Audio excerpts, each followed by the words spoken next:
I deported my husband. I didn't just divorce him, I put him on a plane back to the trenches, and I slept like a baby the night he left. Half the people in my church are calling me a damon. The other half are whispering that they would have done the same thing.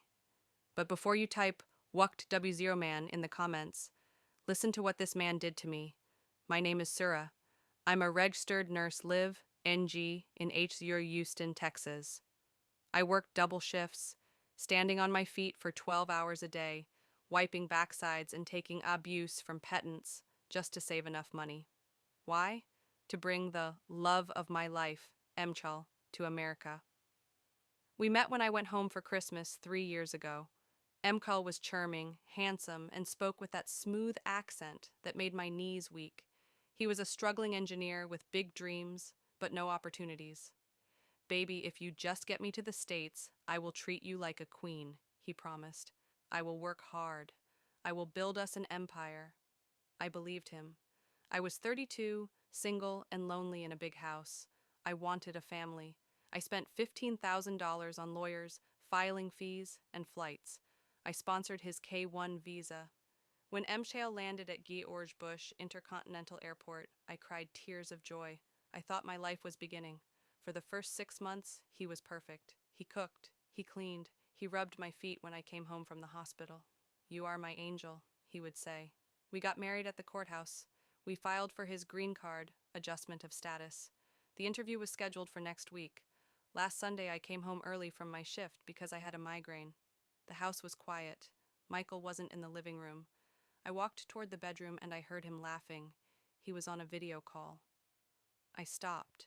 Something about his tone was different. He wasn't speaking the sweet English he spoke to me. He was speaking pidgin, fast and aggressive. Don't worry, babe. The MAGA doesn't suspect anything, he said. MAGA? My heart stopped. In our slang, MAGA means a F0L, a vetum of a sim. I crept closer to the door. The interview is next week, he continued, laughing. Once I get that green card in my hand, I give it 6 months. Then I will file for D-V0RCE, claim irreconcilable differences, and by next year, I will file for you and the kids to come over. America is sweet, babe. Just be patient. A woman's voice crackled on the speaker. We miss you, Daddy. Junior asks for you every day. Tell Junior Daddy is working on his future. This woman is just the latter. You are the owner of the house. I didn't scream. I didn't kick down the door. A cold calmness washed over me, the kind of calm that scares you more than anger. I walked back to my car, drove to a coffee shop, and sat there for 3 hours. I realized everything was a lie. The love, the foot rubs, the cooking. It was all a performance to secure his stay. I went home later that evening and acted like everything was normal. I even cast him. But the next morning, while he was at the gym, I went to the USC1S website. I withdrew my sponsorship. I wrote a letter to the immigration officer explaining that the marriage was fraudulent and that I was no longer willing to support him financially. I didn't tell Michael.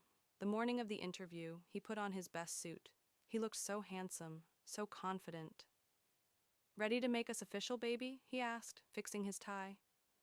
I'm ready, I smiled. We sat in the waiting room. When they called his name, the officer didn't invite us into an office. 2 ICE officers walked out instead. They asked for his ID. They told him his petition had been withdrawn by the sponsor and his visa had expired. The look on his face? It wasn't fear. It was pure confusion. He looked at me. Sarah, what is going on? I stood up, smoothed my dress, and looked him dead in the eye.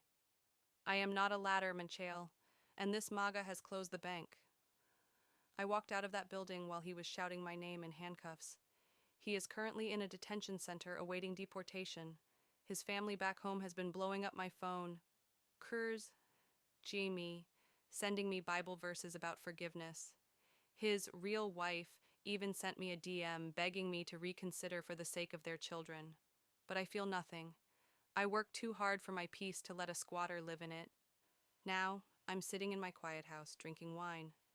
Did I go too far? Should I have just DV0R'd him and let him stay? Or did he get exactly what he ordered?